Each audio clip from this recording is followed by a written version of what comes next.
श्वसन तंत्र के बारे में।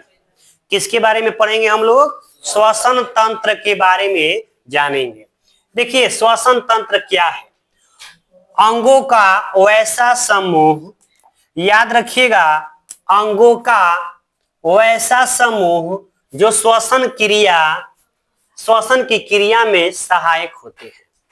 यानी जो श्वसन क्रिया में सहायक होते हैं उसे क्या कहते हैं? श्वसन तंत्र कहते हैं। क्या कहते हैं? श्वसन तंत्र कहते हैं। ठीक है, अब बात करते हैं श्वसन की। श्वसन क्या होता है?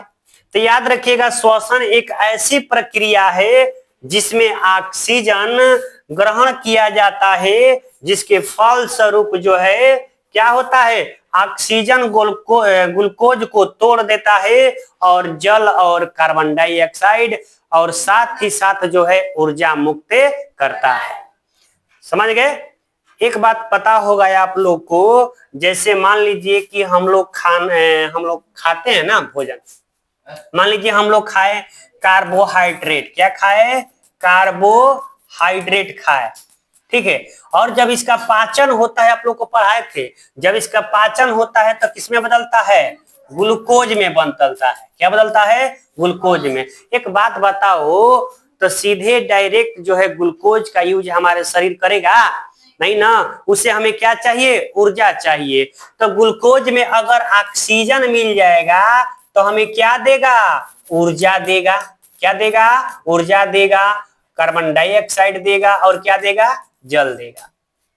समझ गए? याद रखिएगा, ऐसी क्रिया होती है जैसे कि मान लीजिए कार्बोहाइड्रेट खाए, कार्बोहाइड्रेट किसमें बदल गया? अब ग्लूकोज में। अब ग्लूकोज में जब ऑक्सीजन मिल जाएगा तो क्या बन जाएगा? ऊर्जा हमें मिल जाएगी। तब हमारा कोशिका जो है कार्य करेगा। और ये जो देख रहे हैं ग्लूकोज का वहन कौन करेगा? हमारे पूरे शरीर में कौन ले जाएगा? ये ग्लूकोज किसमें मिल जाता है? अरे भगवान, रक्त में जाकर मिलता है ना, और रक्त में ही क्या बहता है? ऑक्सीजन बहता है। पूरा बॉडी में पूरा रक्त बह रहा है, उसमें ऑक्सीजन बह रहा है ना। तो इस बात को याद रखिएगा। ठीक है, अब देखिए बात करते हैं श्वसन की क्रिया की रासायनिक समीकरण। याद रखिएगा श्वसन किसे कहते हैं? श्वसन की क्रिया में क्या होता है? जिसमें जीव जो है क्या करते हैं? ऑक्सीजन का यूज करते हैं और कार्बन डाइऑक्साइड क्या करते हैं? छोड़ते हैं। बात करते हैं अब श्वसन क्रिया की रासायनिक समीकरण। याद रखिएगा, ये जो सूत्र है C6H12O6 किसका है?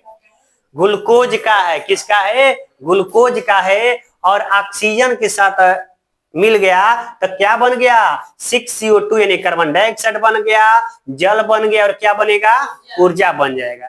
तब जाकर के हमारा शरीर जो है यूज करेगा। अब बात करते हैं श्वसन कैसी क्रिया है? ऑक्सीकरण क्रिया है, क्योंकि ऑक्सीजन के इसमें क्या हो रहा है? मिलना हो रहा है।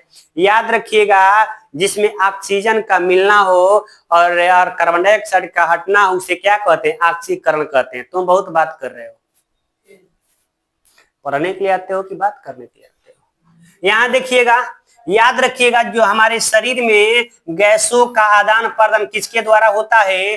फेफड़ों के द्वारा होता है। श्वसन कैसी क्रिया है? तो श्वसन अपचायी भी क्रिया है। और ग्लूकोज को कहा जाता है कोशिकीय ईंधन किसे कहते हैं? शरीर का फ्यूल किसे कहते हैं? तो ग्लूकोज को कहते हैं। किसे कहते हैं? ग्लूकोज को। याद रखिएगा, कोशिकीय ईंधन किसे कहते हैं? ग्लूकोज को कहते हैं। कोशिकीय ईंधन किसे कहेंगे? ग्लूकोज को। ठीक है, यहां तक किसी को दिक्कत नहीं ना। अब बात करते हैं श्वासोश्वास को।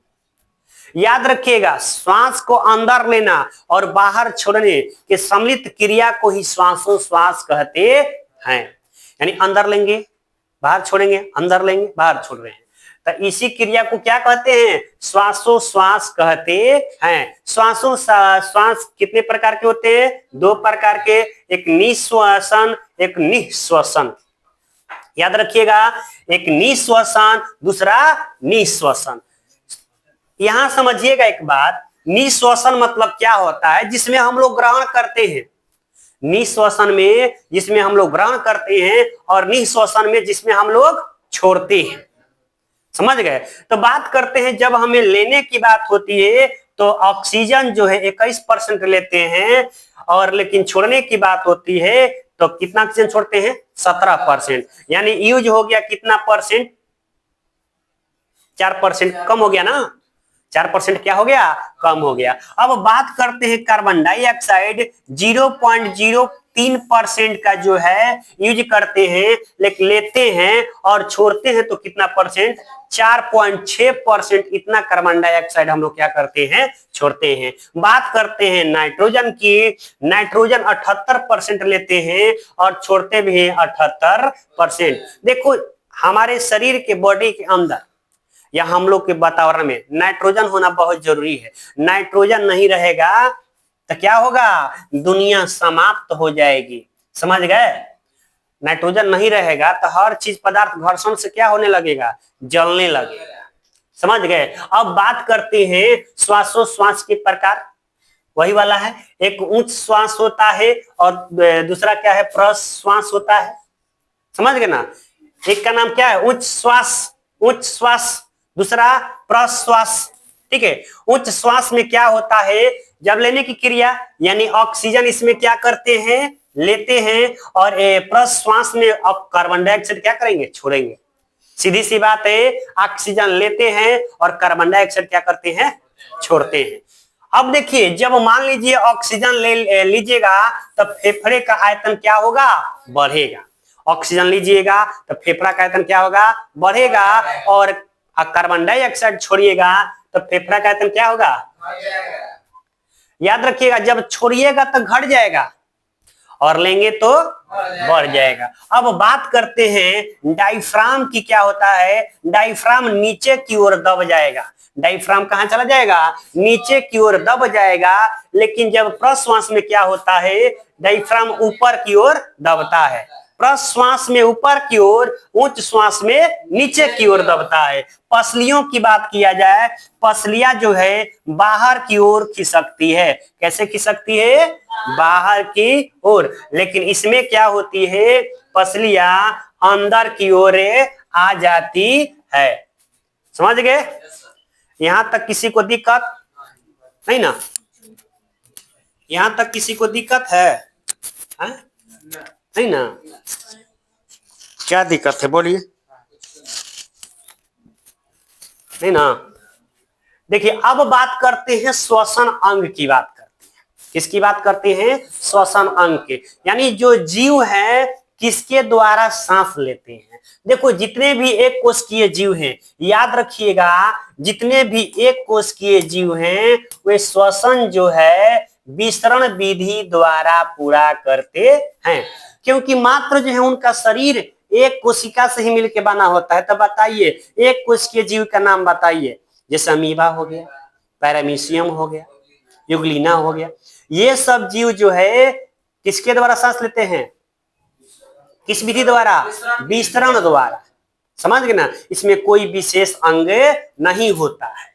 अब बात करते हैं जो जलीय जीव है, यानी जल में रहने वाले जीव जो है वो जो है गिल्स से, क्लोम या गलफड़ा से सांस लेते हैं। याद रखिएगा जो जलीय जीव हैं गिल्स से, गलफड़ा से या क्लोम से सांस लेते हैं।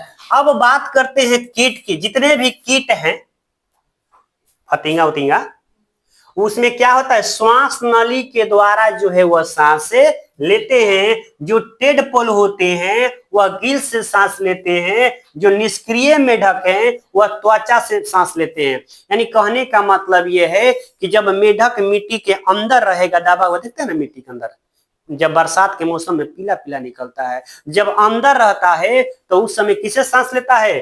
त्वचा से लेता है। किसे लेता है? त्वचा से लेता है। लेकिन बात करते हैं बिच्छू। बिच्छू जो है बुकलंग से जो है अपना सांस लेता है। और मानव तो आप लोग जानते हैं कि मानव किसे सांस लेता है? ये इसका अंग है। जिस प्रकार हम लोग को फेफड़ा अंग है सांस लेने की, उसी प्रकार बिच्छू का अंग का नाम क्या है? बुकलंग्स। जिसके माध्यम से वो क्या करता है, सांस लेता है। बात करते हैं पक्षी। पक्षी किससे सांस लेती है, फेफड़ा से। केचुआ त्वचा से। याद रखिएगा केचुआ किससे सांस लेता है, त्वचा से सांस लेता है। यहां तक किसी को दिक्कत है नहीं ना। अब चलते हैं श्वसन के बारे में, कुछ और जरा सा जान लिया जाए, थोड़ा जान लें श्वसन के बारे में। देखिए श्वसन जो है क्या होता है, ऑक्सीकरण अभिक्रिया है। कैसी अभिक्रिया है, ऑक्सीकरण अभिक्रिया है। इसमें ऊर्जा उष्मा निकलती है। श्वसन हो रहा था, क्या निकल रहा है, ऊर्जा उष्मा निकलती है। उष्मा क्षेपी अभिक्रिया है। उष्मा क्षेपी अभिक्रिया। देखो उष्मा शोषी अभिक्रिया, उष्मा क्षेपी अभिक्रिया। उष्मा शोषी में उष्मा लगता है, उष्मा क्षेपी में उष्मा निकलता है। समझ गए, देखो ना इसमें उष्मा निकल रहा है। इसे अपघटन, विघटन या वियोजन अभिक्रिया कहते हैं। याद रखिएगा श्वसन को क्या क्या कहेंगे, ऑक्सीकरण कहेंगे, उष्मा क्षेपी अभिक्रिया कहेंगे, अपघटन अभिक्रिया कहेंगे, विघटन अभिक्रिया कहेंगे, वियोजन अभिक्रिया कहेंगे। ठीक है। यहां देखिए ग्लूकोज, ये किसका सूत्र है, ग्लूकोज में ऑक्सीजन मिल रहा है तो 6 CO2 जल, ऊर्जा और 30 ATP का क्या हो रहा है, निर्माण हो रहा है। समझ गया ना। ग्लूकोज का डायरेक्ट हमारा शरीर नहीं करता है, ऑक्सीजन जाकर उसमें मिलता है, फिर वो टूटता है, तब हमें क्या देता है, एनर्जी। क्या मिलता है, एनर्जी। समझ गए। अब बात करते हैं डायफ्राम की। देखो वक्ष गुहा के नीचे, याद रखिएगा वक्ष गुहा के नीचे उदर गुहा के ऊपर जाता है। जो डायफ्राम क्या होता है, वक्ष गुहा के नीचे और उदर गुहा के क्या आता है, नीचे जाता है। डायफ्राम के ऊपर तथा नीचे की तरह गति करने के कारण, अगर ऊपर नीचे गति नहीं करेगा तो हम लोग सांस नहीं लेंगे। समझ गए ना। इसके ऊपर नीचे करने के कारण जो है हम लोग सांस ले पाते हैं। याद रखिएगा डायफ्राम अगर मान लीजिए टूट जाता है तो व्यक्ति की क्या हो जाएगी, मृत्यु हो जाएगी। कहानी खत्म। क्योंकि सांस जब नहीं लेगा तो हर पार्ट में ऑक्सीजन नहीं पहुंचेगा, ऑक्सीजन नहीं पहुंचेगा तो सारा कोई भी